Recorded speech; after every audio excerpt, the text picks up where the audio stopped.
नमस्कार, मैं किरनेश।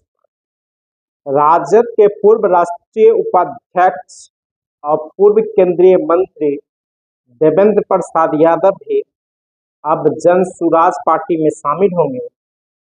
देवेंद्र प्रसाद यादव 27 अगस्त को अपने समर्थकों के साथ जन सुराज की सदस्यता लेंगे। देवेंद्र प्रसाद यादव झंझारपुर लोकसभा क्षेत्र से 5 बार सांसद रहे हैं, जबकि एक बार केंद्रीय मंत्री भी रहे हैं और पहली बार वे 1977 में मधुबनी जिले के फुलपरास विधानसभा सीट से चुनाव जीते थे।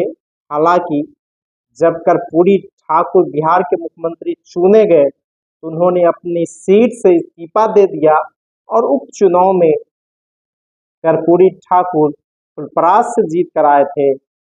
इसके बाद देवेंद्र प्रसाद एकाएक बिहार की राजनीति का एक चर्चित चेहरा हो गए। फिर 1996 में जब संयुक्त मोर्चा की सरकार बनी तो वे केंद्रीय कैबिनेट मंत्री बनाए गए। जब बिहार जनता दल में टूट हो गई और लालू प्रसाद यादव तत्कालीन प्रधानमंत्री एच.डी. देवगौड़ा को नहीं लगाते थे और एच.डी. देवगौड़ा को बिहार में एक नेता चाहिए था, तो एच.डी. देवगौड़ा ने अपने मंत्रिमंडल के सहयोगी देवेंद्र प्रसाद यादव को पीठ ठोका और देवेंद्र प्रसाद यादव ने बिहार में लालू प्रसाद यादव के खिलाफ बगावती सुर अपना दी और वो भी एक मुख्यमंत्री के उम्मीदवार बन गए। इसके बाद जब 97 में इंद्र कुमार गुजराल के नेतृत्व में संयुक्त मोर्चा की सरकार बनी तो देवेंद्र प्रसाद यादव वहां से हटा दिए गए, मंत्रिमंडल में जगह नहीं मिली। फिर अगला चुनाव देवेंद्र प्रसाद यादव जदयू से लड़े, 98 में हार गए। फिर 99 में जदयू से जीते 1999 में और फिर जदयू से वे आ गए 2004 का चुनाव राजद से जीते और राजद 2004 में संसदीय दल के नेता भी बने।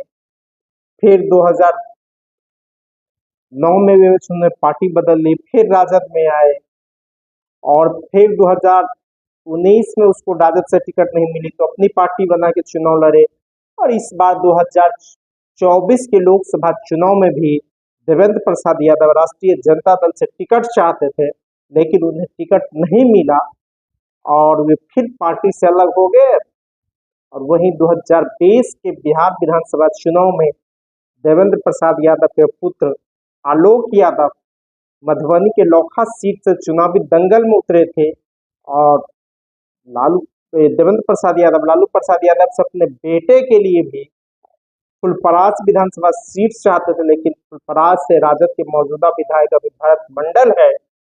कहा जा रहा है कि अपने बेटे को राजनीति में स्थापित करने के लिए देवेंद्र प्रसाद यादव जन सुराज में शामिल हुए और अपने बेटे को फुलपरास विधानसभा या लौखा विधानसभा सीट से अगले साल होने वाले चुनाव में मैदान में उतारे। इस तरह की कयास लगाए जा रहे हैं और चर्चाएं भी इसी तरह की है। लेकिन मिथिलांचल में देवेंद्र प्रसाद यादव का जनसुराज में जाना एक बड़ी राजनीतिक घटना है और इसका फायदा मिलेगा, जनसुराज को मिल सकता है। कहा जा रहा है जनसुराज जिस तरह की तैयारी बिहार में कर रहा है उसके संपर्क में लोजपा के चिराग पासवान भी बताया जा रहा है, पप्पू यादव है, उपेंद्र और कई तरह बड़े नेता संपर्क में है और देवेंद्र प्रसाद यादव एक बड़े चेहरा के रूप में जनसुराज में शामिल हुए हैं।